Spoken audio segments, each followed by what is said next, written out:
सब लोग लगाया वो जी, ठाकरिया ने सुनिया वो जी।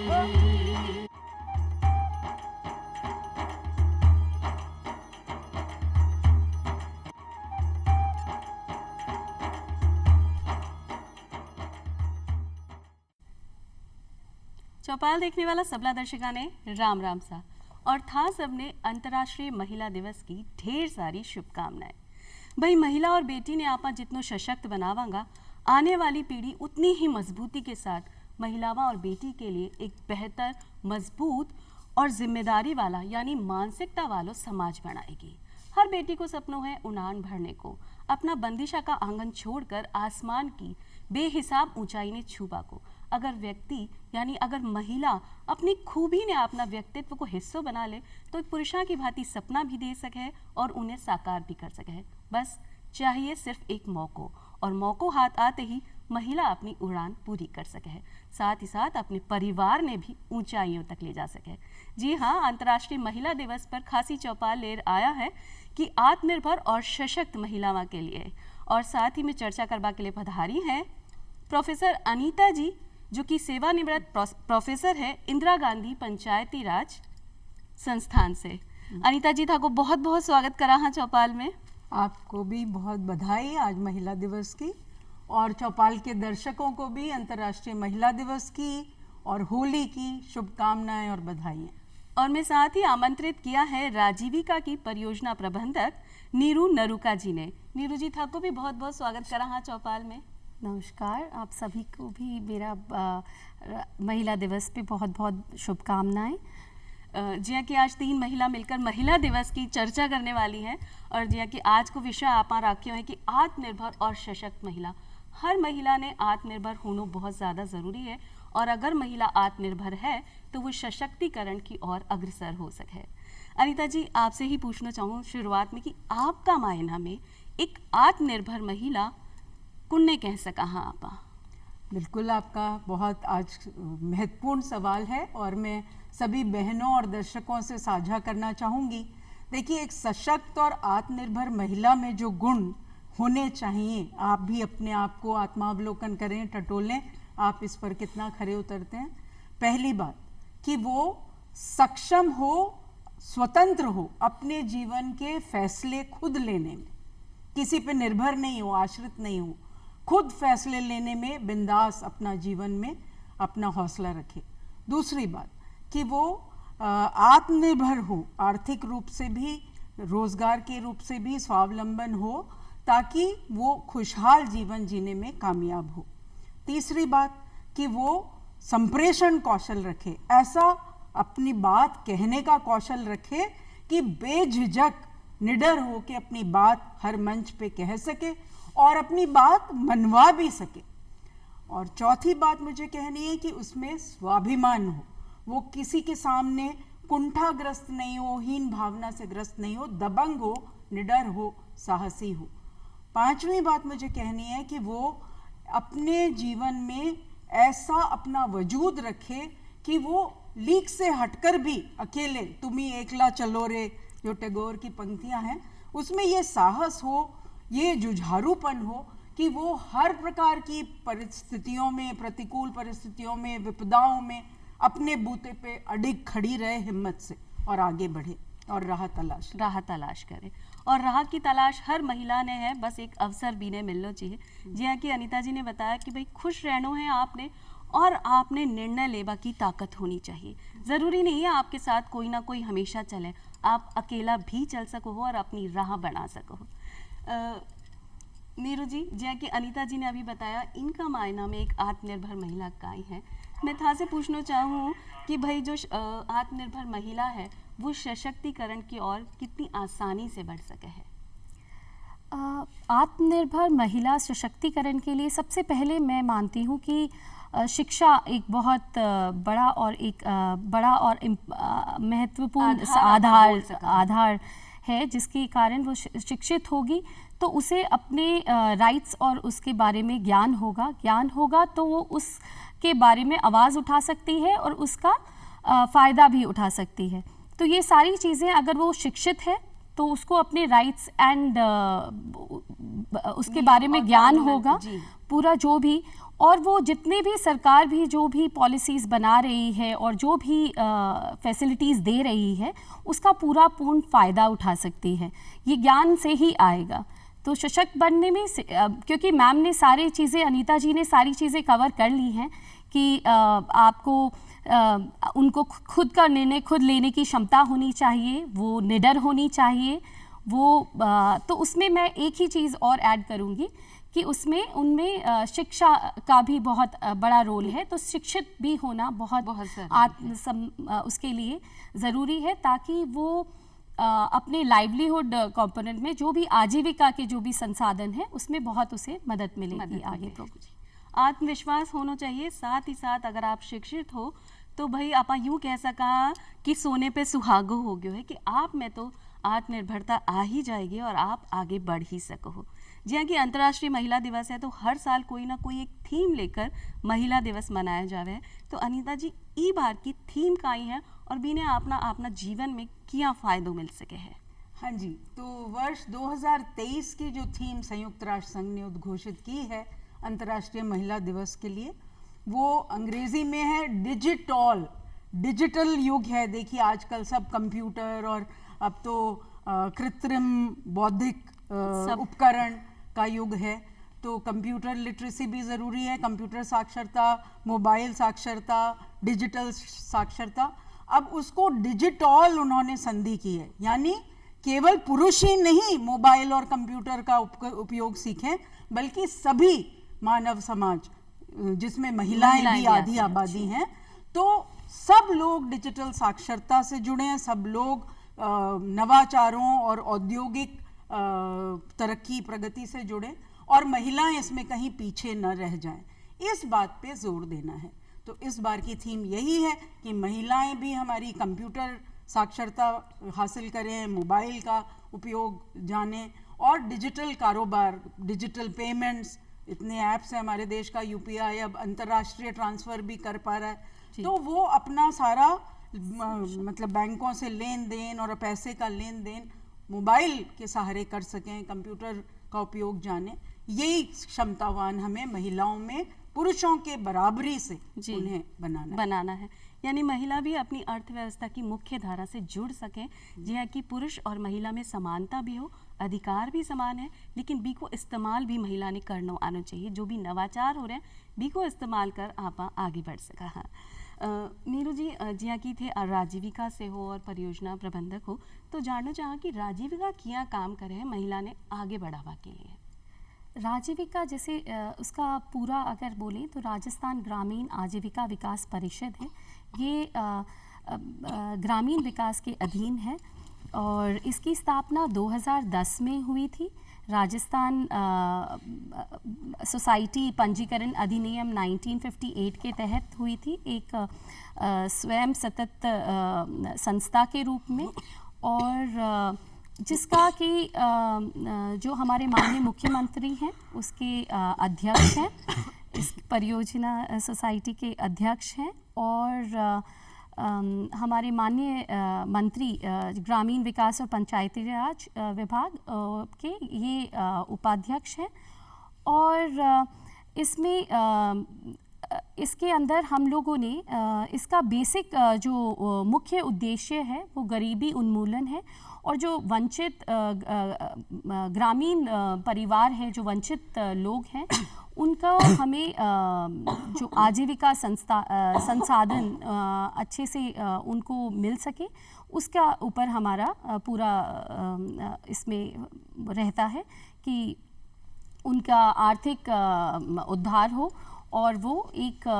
नॉर्मल एक अच्छी ज़िंदगी जी सकें। इसके लिए हम लोग इसमें प्रयासरत हैं, और इसका मेन इससे जुड़े हुए जितनी भी परियोजना है, कार्यक्रम है, उनका बहुत ही मतलब इनका सहज और महत्व प्रभावपूर्ण ढंग से संचालन हो सके, इसको हम इंश्योर करते हैं। तो इसके तहत हम एक त्रिस्तरीय संभागीय संरचना का निर्माण करते हैं कि हम ग्राम स्तर पे जो 10 से 15 महिलाएं हैं उनका एक समूह बनाते हैं। और उसको हम स्वयं सहायता समूह कहते हैं, जिनको हम उनको बहुत ही साप्ताहिक बैठक करना हम सिखाते हैं। उसके माध्यम से साप्ताहिक बचत करना, लेन देन करना, ये सारी चीज़ें सिखाई जाती हैं। उसके बाद उन्हें जब वो 3 महीने तक ये चीज़ें करती रहती हैं, फिर हम उन्हें 15,000 का रिवॉल्विंग फंड जिसे हम कहते हैं उससे देते हैं, ताकि वो आपस में लेन देन कर सकें और उनका जो भी रिक्वायरमेंट हो वो पूरी हो सके। उसके बाद हम उन्हें T2 भी देते हैं। और ये सारी चीज़ें चलते हुए हम उनको इवन जैसे ही वो माइक्रो प्लानिंग, लाइवलीहुड प्लानिंग जब ये करके देती हैं, एक फॉर्मेट है, उसके बिजनेस प्लान बना के जब देती हैं, तो उसके बेसिस पे हम उनका T2 ये रिलीज़ कर देते हैं। T2 देने के बाद उनको वो चीज़ें होती हैं। उसके बाद हम उनका इवन क्रेडिट लिंकेज भी कराते हैं, लोन, बैंक से लोन वगैरह उनका प्लान बना के, और वो भी एक अच्छे तरीके से हो सके, क्योंकि रीपेमेंट SHGs का बहुत अच्छा है, तो बैंक भी बहुत अच्छे से इजीली उनको लोनिंग वाले में कोई दिक्कत नहीं आती है। तो राजीविका यहाँ काम करे है कि महिलाओं स्वयं सहायता समूह बनावा के लिए प्रेरित भी करे है, बिने लोन भी देवे और बिने समझावे भी है कि वो क्या आगे बढ़ सके हैं। अनीता जी, जिया कि आप पंचायती राज विभाग से हैं, तो पंचायती राज विभाग की क्या भूमिका रहे है कि महिला ने आत्मनिर्भर और सशक्त बनाए? हाँ, तो देखिए, आप सभी को पता ही होगा, दर्शकों को, क्योंकि आप हर 5 साल में पंचायती राज चुनावों में भी वोट डालते हैं। तो जो 73वां संविधान संशोधन आया, जो अप्रैल 1993 से देश में लागू हो गया, और 24 अप्रैल हर साल हम राष्ट्रीय पंचायती राज दिवस के रूप में मनाते हैं इसी याद में। तो शुरुआत में 73वें संशोधन में 1/3 आरक्षण महिलाओं को पंचायती राज संस्थाओं के 3 स्तरों पे दिया गया, और जब ये पहल कामयाब होने लगी तो अधिकाधिक राज्यों ने, आज देखें तो 21 राज्यों ने, देश में जो 28 राज्य हैं उनमें से 21 राज्यों ने 50% आरक्षण महिलाओं को पंचायती राज संस्थाओं में अध्यक्ष पदों पर भी, जिला प्रमुख, प्रधान, सरपंच और सदस्य पदों पर भी, वार्ड पंच, ब्लॉक समिति, पंचायत समिति सदस्य और जिला परिषद सदस्य, हर स्तर पे, 3 स्तर के ढांचे में अध्यक्ष पदों में भी और सदस्य पदों में भी 50% महिलाएं हैं। यानी देश में लगभग 31 लाख पंचायती राज जनप्रतिनिधि हैं और करीब 14.5 लाख महिलाएं हैं। तो ये एक बहुत बड़ी क्रांति है। और मैं तो ये भी कहूँगी कि पंचायती राज संस्थाओं में पंचायती राज मंत्रालय और ग्रामीण विकास मंत्रालय देश की सरकार के और राज्य सरकार के ये हौसला अफजाई कर रहे हैं कि पंचायत प्रतिनिधि ये महिला स्वयं सहायता समूहों से जुड़ें, और ये अपने आप में इतनी बड़ी ताकत बनती है, क्योंकि आप देखिए आज देश में करीब 82.5 लाख 82.50 लाख महिला स्वयं सहायता समूह हैं, और करीब 8.5 करोड़ महिलाएं जुड़ी हैं गांवों की, वंचित परिवारों की इनसे। और ये जब महिला जनप्रतिनिधियों के साथ और पंचायत पुरुष प्रतिनिधियों के साथ भी, जहां महिला अध्यक्ष नहीं है, तो पंचायतों के साथ जब महिला स्वयं सहायता समूह जुड़ जाएं तो ये बहुत बड़ी एक ताकत है जो समाज में परिवर्तन लाने के लिए, जेंडर समानता के मूल्य स्थापित करने के लिए, और जो संवैधानिक मूल्य हैं समानता के, सबको समान अवसरों के, वो वाकई साकार रूप दे सकें, तो ये मिलकर कर सकते हैं। पंचायत प्रतिनिधि और स्वयं सहायता समूह जब जुड़ जाएं तो ये एक अचूक रामबाण दवा है, जिससे दुनिया में हम अपनी जो 70% ग्रामीण आबादी है देश की, उसको बहुत उत्साह से आगे बढ़ा सकते हैं और देश में तरक्की के लिए उसको बिल्कुल तैयार कर सकते हैं। और महिला की जो आर्थिक स्थिति है भी में भी मजबूती आए, वो भी विकास की ओर बढ़ सके। और क्यों जावे ना कि भाई अगर एक महिला शिक्षित है, आर्थिक रूप से संपन्न हो गई है, खुद को व्यवसाय कर रही है या स्वयं सहायता समूह बुनार काम कर रही है, तो भी का परिवार का स्तर में भी, जीवन स्तर में भी बढ़ोतरी होवे, और परिवार के साथ साथ समाज और समाज के साथ साथ देश ने भी आगे एक महिला बढ़ा सके है। जी हाँ, कि जब आप बात कर रहे हैं कि स्वयं सहायता समूह बहुत अच्छो योगदान कर सके, तो आपसे जानना चाहा नीरू जी, तो किया तो आप स्वयं सहायता समूह बना सका? अपनी भतेरी महिलावां अभी तक बना चुकी हैं, लेकिन जिन महिला ने अभी तक ज्ञान नहीं है, बीने भी पता चल जाना चाहिए कि भाई स्वयं सहायता समूह आप बना सका और कौन का काम भी में कर सका, और क्या की प्रक्रिया भी की रहे है। स्वयं सहायता समूह के लिए हम लोग हर एक गांव में हम लोग एक CRP राउंड करवाते हैं, जिसके तहत 4 से 5 महिलाओं का ही वो ही हमारी कम्युनिटी की ही महिलाएं होती हैं, जिनका हम एक उनको ट्रेनिंग देके और अच्छी उनको कैपेसिटेट कर देते हैं, और वो ही वहाँ हर गांव पे जाके वो 15 दिन रहती हैं। उनको सभी ग्राम वासियों को उनको बताती हैं, महिलाओं को, कि क्या इसकी कितनी अच्छाई है, अगर आप जुड़ते हो तो आपको क्या क्या उससे फ़ायदा मिलेगा। तो ऐसे करके वो जो भी रह गए हैं, इवन अब भी हम लोग राउंड्स करवा रहे हैं, हर ज़िले में राउंड्स होते हैं। और जब ये CRP के राउंड्स होते हैं तो SHG का निर्माण वो करके आते हैं। तो जब एक बार में राउंड करते हैं तो 15 दिन में वो कम से कम 6 से 7 SHG बना के आती हैं, और उसमें 10 से 15 महिलाओं को एक संगठित करती हैं, उनके आसपास के आस पड़ोस वाले को ही करते हैं, ताकि वो आसानी से, क्योंकि इसमें साप्ताहिक बैठक करनी बहुत ज़रूरी है, तो आसपास के जो मोहल्ले की जो महिलाएं हैं उनको ही हम संगठित करके एक समूह बना के आते हैं, उसको पूरा फ़ायदा उनको पूरा समझाते हैं, ऐसे बैठक करनी है, उनको रजिस्टर्स, क्योंकि हर एक समूह के भी 7 रजिस्टर्स होते हैं, ताकि भाई कि ये आपका अटेंडेंस रजिस्टर है, और ये आपका लेन देन का रजिस्टर है, ये आपकी बैठक नियमित हो रही है या नहीं उसका रजिस्टर है। तो ऐसे करके उनको सारा समझाया जाता है कि कैसे करा जाएगा। जहाँ पे कोई शिक्षित नहीं है, क्योंकि ये तो शिक्षित और अशिक्षित सभी के लिए है, अगर कोई उस ग्रुप के अंदर उसमें समूह के जो हमने सोची है वहाँ पे शिक्षित नहीं है, तो हम उसी के परिवार का कोई बुक कीपिंग का या किसी चीज़ का काम कर लेता है, और उसके लिए भी उसको मानदेय उस हिसाब से दिया जाता है। उसके बाद जब ये संगठित हो जाता है तो हम ग्राम स्तर के ऊपर ग्राम संगठन बनाते हैं। तो जैसे 10 से 12 या 15 SHG मिलके ग्राम स्तर पे ग्राम संगठन का निर्माण करते हैं, और उसके बाद एक क्लस्टर लेवल पे हम लोग क्लस्टर लेवल फेडरेशन का निर्माण करते हैं, जिसके अंडर में 15 से 20 ग्राम पंचायत आती है एक क्लस्टर में। तो उसमें हम लोग वो जो क्लस्टर लेवल फेडरेशन है उसको हम सोसाइटी एक्ट में 1958 में एक्ट के अंडर में हम लोग पंजीकृत करवाते हैं, और हम ये मानते हैं कि 4 से 5 साल में वो हम लोग पहले उसे राजीविका पूरा उसको संरक्षण देता है, 75%, फिर 50, फिर 25, ऐसे करके हम मानते हैं कि वो 3 से 4 साल बाद वो स्वावलंबी हो जाएगा और वो खुद ही अपने सब कुछ कर सकता है। तो उसमें पूरा स्टाफ होता है, उसमें क्लस्टर मैनेजर होती है, क्लस्टर कोऑर्डिनेटर्स 4 रखी जाती हैं, डेटा एंट्री सखी रखी जाती है, पशु सखी, कृषि सखी, बैंक सखी, ये सभी तरह के वहाँ पे अब अकाउंटेंट होता है। तो वहाँ पे एक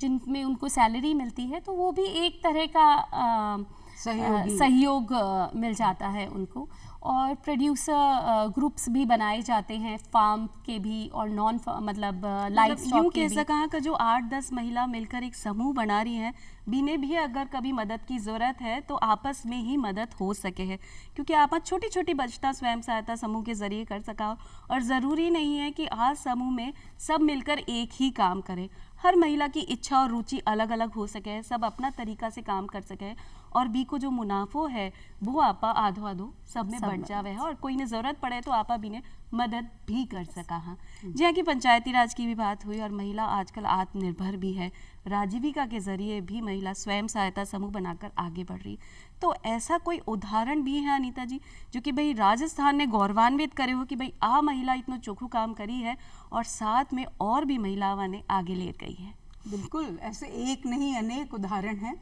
मिसाल के तौर पे कुछ 4-5 यहाँ पेश करना चाहूँगी, जिससे और बहनें प्रेरित हो सकती हैं और अपने गांव में ऐसे प्रयास आगे बढ़ा सकती हैं। तो सबसे पहले तो मुझे ध्यान आता है कि मेरे ही संस्थान में, इंदिरा गांधी पंचायती राज संस्थान में, IIT मुंबई से करारनामा हुआ था डूंगरपुर ज़िले की आदिवासी बहनों के महिला स्वयं सहायता समूह का, और उन्होंने IIT से करार किया, ट्रेनिंग ली। किस बात की ट्रेनिंग? सोलर लैंप बनाने की ट्रेनिंग। और फिर इन बहनों ने सोलर लैंप्स बना के बेचे, उससे उनकी आय भी बढ़ी, वो माइक्रो एंटरप्राइज स्व उद्यम के रूप में विकसित हुई, और साथ ही ग्रामीण क्षेत्र में जहाँ बिजली नहीं आती है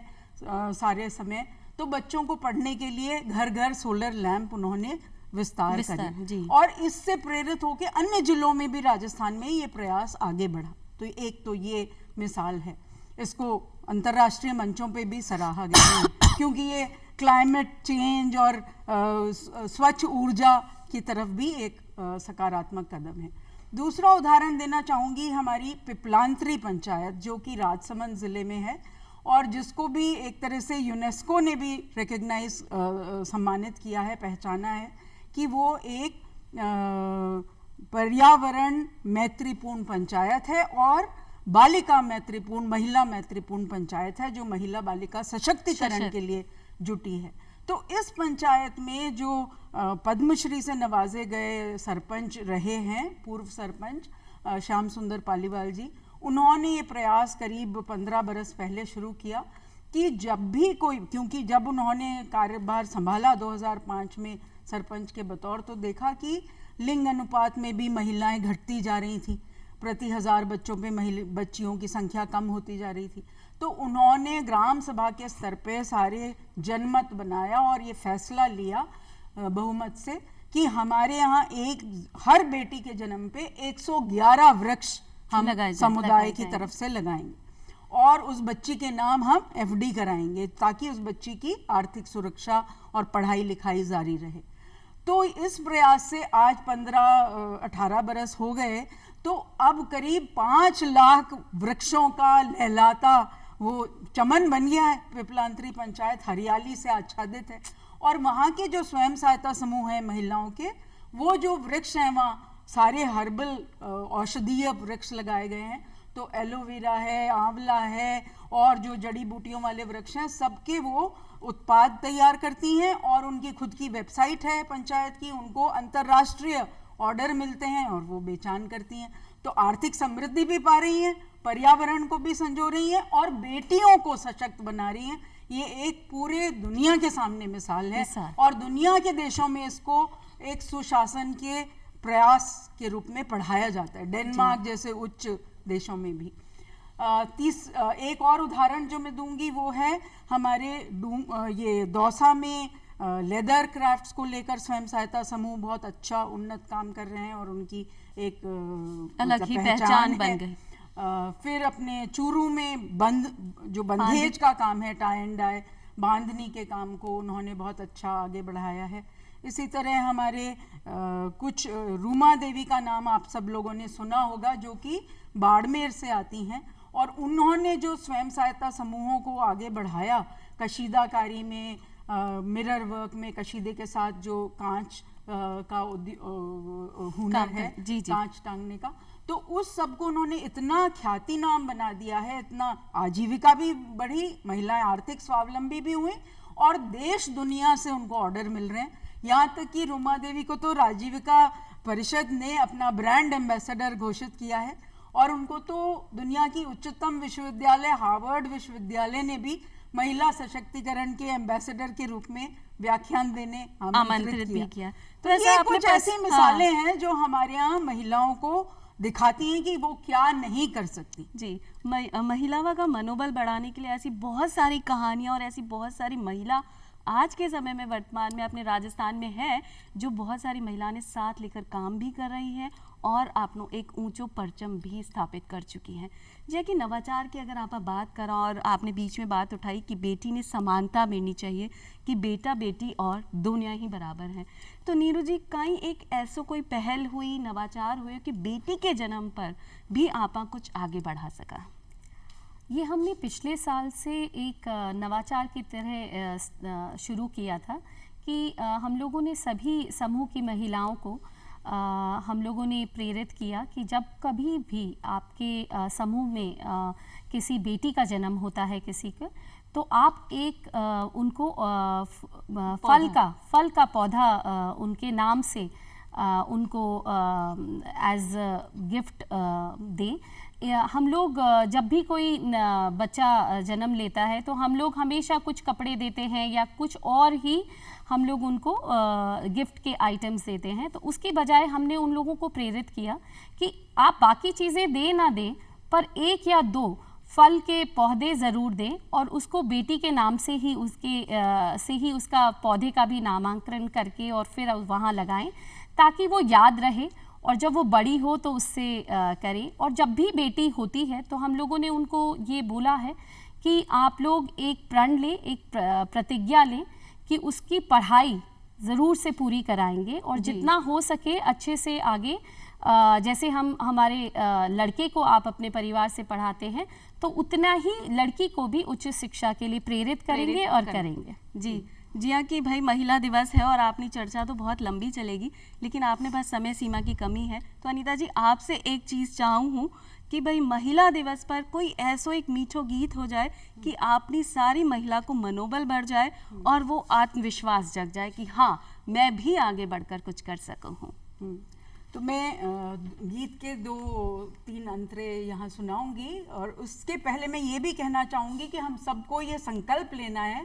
कि जो संयुक्त राष्ट्र संघ ने 17 विकास लक्ष्य दुनिया के तमाम 193 देशों के राष्ट्राध्यक्षों ने तय किए 2015 में और 2030 तक हासिल करने हैं, उसमें लक्ष्य नंबर 5 जेंडर समानता और महिला सशक्तिकरण का है। तो हम लोग जो महिला स्वयं सहायता समूह से जुड़ी महिलाएं हैं, जो महिला प्रतिनिधि हैं, पंचायत प्रतिनिधि हैं, हम लोग ये संकल्प लें कि हम बहनों के संगठनों को मजबूती देंगे और जेंडर समानता को लाने के लिए समाज के नवयुवकों पुरुषों को भी हम प्रेरित करेंगे। तो 2 लाइन ये हैं,